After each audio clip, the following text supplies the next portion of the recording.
آپ کو اور آپ کی ساری ٹیم کو بہت مبارک بھی دیتا ہوں، خراج تحسین بھی پیش کرتا ہوں، کیونکہ یہ بڑا مشکل ٹائم ہے، سب ہمارے لیے نہیں، ساری دنیا کے لیے، اور اسکول کے بچوں کے لیے یہ سب سے زیادہ مشکل ہے، کیونکہ یہ میں دیکھ رہا تھا ہمارے سے ملک جو آگے نکل چکے ہیں، یورپین امریکہ کے اندر یہ ساری ڈیبیٹ چل رہی ہے کہ کیسے اب لاک ڈاؤن میں بچوں کو گھروں میں بھی رکھو اور پڑھاؤ بھی کیسے. تو یہ جو آپ نے سٹیپس اٹھائے ہیں یہ بڑے قابل تعریف ہے، کیونکہ آپ نہیں بھی کچھ کر سکتے تھے، کیونکہ ایسے ٹائم پہ لوگ سمجھتے ہیں ہم بے بس ہیں. تو آپ نے جو انیشیٹو لیا یہ ڈسٹنس لرننگ کا اور یہ پھر استعمال کیے ماڈرن ٹولز، یہ انشاءاللہ اس کا اثر ہوگا ہماری ینگ جنریشن کے اوپر کہ ٹوٹلی ضائع ہے. تو مشکل افیکٹ تو ہے، لیکن وہ اتنا برا افیکٹ نہیں ہوگا جو کہ اگر آپ یہ مختلف سٹیپس نہ اٹھاتے تو شاید اور بھی زیادہ ڈیزاسٹر ہوتا. مجھے پتہ ہے کہ پیرنٹس کے اوپر ڈپینڈ کرتا ہے، ماں باپ جتنے ہینڈز آن ہیں اتنا وہ زیادہ اس کا فائدہ اٹھا سکتے ہیں، اور وہ ماں باپ جن کو جو اتنی ان کو سمجھ نہیں ہے، جو پڑھے لکھے نہیں ہیں، ان کے لیے زیادہ مشکل ہے بچوں کو اس ڈسٹنس لرننگ سے پوری ان کو فائدہ ہو.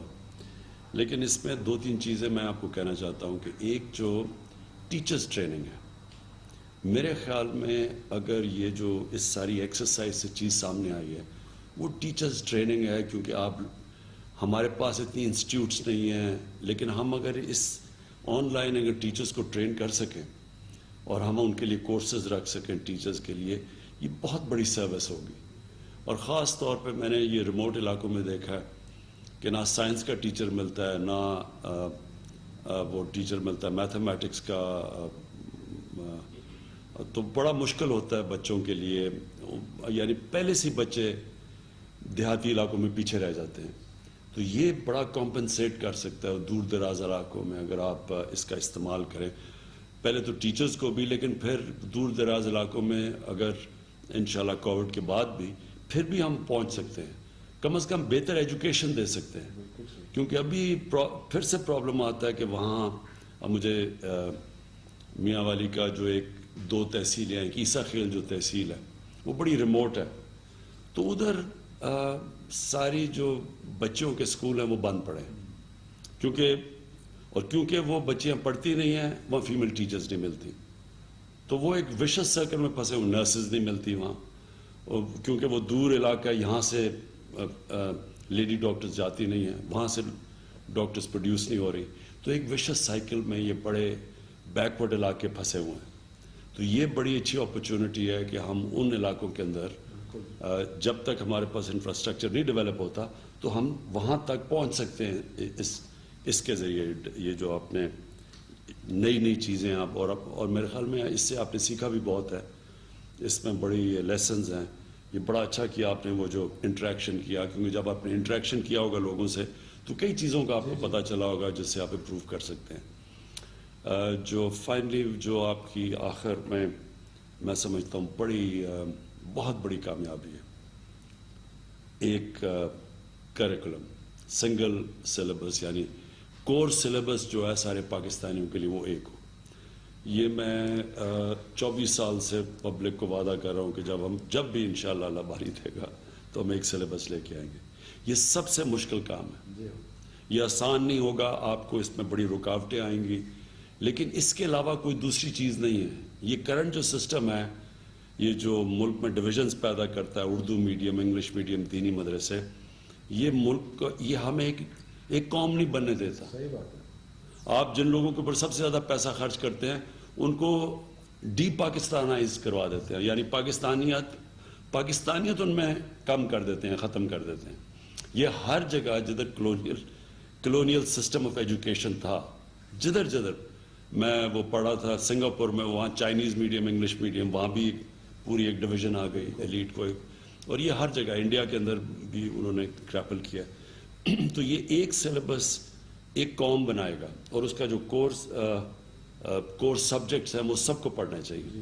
سو اس سے یہ ایک انقلاب ہے میرے لیے.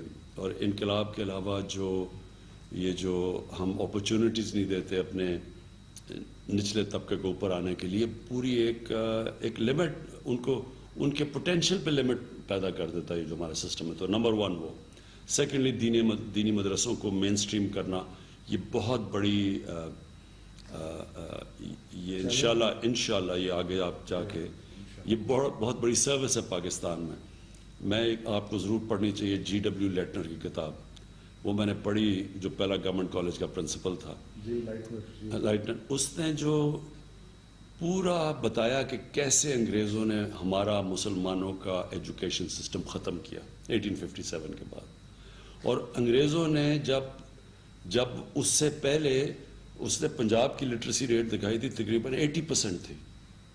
کیسے ایک بڑی یہ لٹریٹ قوم تھی, اور کیسا جو پرانا سسٹم تھا وہ بڑا زبردست تھا, اور کیسے جو مدرسوں کی ٹاپ لائن سٹینڈرڈ بہت اونچی تھی, اور ان کے سب یعنی اسٹرانومی, فلسفیز, ایرسٹوٹل, یہ سب پڑھایا جاتا تھا.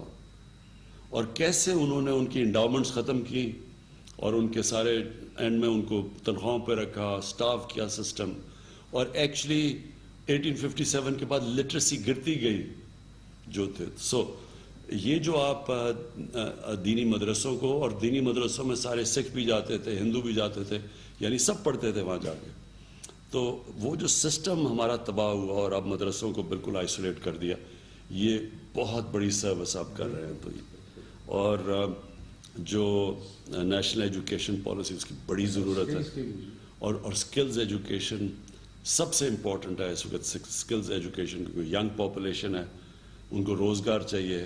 جب تک آپ ان کو ہنر نہیں سکھائیں گے تو وہ ان کو روزگار, تو یہ یہ ہماری پرائرٹی ہے شفقت. جتنی بھی آپ کو مدد چاہیے گورنمنٹ کی, کیونکہ یہ پرائرٹی ایریا ہے ایجوکیشن, اس میں بھی ہمارے 2 صوبوں میں تو ہم پوری طرح امپلیمنٹ کر سکتے ہیں, پنجاب میں اور پختونخوا میں, اور بلوچستان میں بھی اصل میں کولیشن گورنمنٹ ہے. تو ہم کم از کم ان پروونسز کے اندر, اور یہ اسلام آباد کو پلیز ایک ماڈل بنائیں. اسلام آباد میں سارا جو آپ ایکسپیریمنٹ کر رہے ہیں, تاکہ اس کو ایک سارے دیکھیں کہ یہ ایک ماڈل ایجوکیشن ہمارا یہ جو علاقہ اسلام آباد ایریا کو, اس کو پلیز بنائیں.